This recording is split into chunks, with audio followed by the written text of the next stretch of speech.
Well, hey there. Welcome to Get Up and Go Challenge Day 23. Sharon Horne-Ellstrom here with our challenge to guarantee that we have better results after any change or challenge that we face in our life than before we face it. And we do that by using the SOAP framework. Today we are going to talk about the P in our SOAP framework. And I call this one PR because we're looking at the 7 areas and aspects, the 7 key areas of our life: physical, mental, emotional, spiritual, financial, relationships, and contribution. And this time through the SOAP framework, we are on the P of R, the PR. So the P stands for process. So we are looking at our relationship process. What are things that we can make automatic to make sure we're doing things to move us toward the result we want instead of away from the result we want? So remember, we talked about S was our story, our situation, where we are now versus where we want to be. And the rest of the SOAP framework helps us get from where we are to where we want to be. And we want to always be making progress toward the thing that we want. We want to make sure that we're growing and moving. So a couple things about yesterday's exercise. I want to show you that I actually do this stuff. I don't just, tell you to do it. I do it too. So I actually did my little grid and I filled it out for Perfect Christmas for my kids. Remember, I'm working on the relationship with my kids because they think I don't always listen to them. And you know what? They're 100% right. So Perfect Christmas, because I talked about that yesterday, why that's important. I put a signal or a way to get me to stop talking and just listen and just breathe and let them say and feel what it is that they want to feel. And then family counseling. Now, I remember I said that I kind of knew how it was going to turn out, and it pretty much did. But I added numbers on a scale of 1 to 10. Why I like the rating system and the scale of 1 to 10 as a divergent from the traditional nominal group technique is because I can do it by myself. I don't have to have a group of people to do nominal group technique. It's called nominal group technique because it's usually done with a group. But since I was just doing it myself, I have to kind of tweak the method a little bit. And I don't rate the 3 things. Now, if I was taking my whole group, my whole big list, say I brainstormed a list on my own when I'm looking at my options. If I brainstorm a giant list and I really didn't know where to start, I could do nominal group technique with that. I could say, all right, I've got a list of 100 things. What I want to get it down to 20. What are my top 20 things on this list of 100? So then I can do it by myself. But you got to find a way to tweak it if you want to be the only person doing it. So I did that. And of course, the Perfect Christmas came out on top.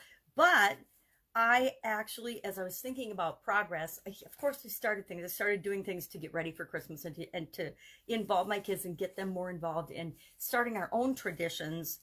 And we'll continue to move forward with that. But Christmas is only once a year. So today when I thought about making progress and our tool for progress, the P, the progress in our relationships, the tool I want to talk about a little bit today is the idea of processes. And we talked about processes earlier in the challenge, that processes are how we do anything. So when it sounds really complicated, I actually wrote a book on how to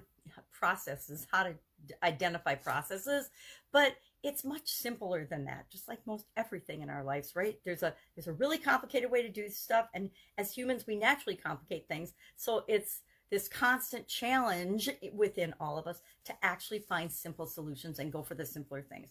So the simple way to come up with a process, a system, a habit, or a routine is to find things that work for you and just make them automatic, make them habits or routines or things that, sorry about that, things that you do all the time.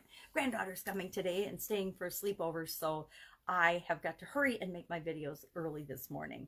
So we talked about that, but in addition, I wanted to work on how do I actually stop talking and listen to my kids better. So I had a conversation with my daughter and my son-in-law about that. And I said, guys, well, why can't you just, have a word or something? And my daughter's like, well, Mom, you should just stop talking when we are upset, and you should just kind of know. And if I say, I'm upset, I just want to vent, then just let me go. So I think what I'm going to do, this is my system or my routine.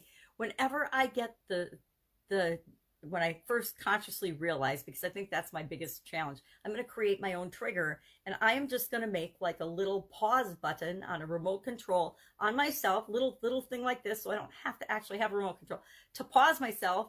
I'll probably take a deep breath and pause myself so that I remember to do so much more listening with the kids and not try to solve their problems for them.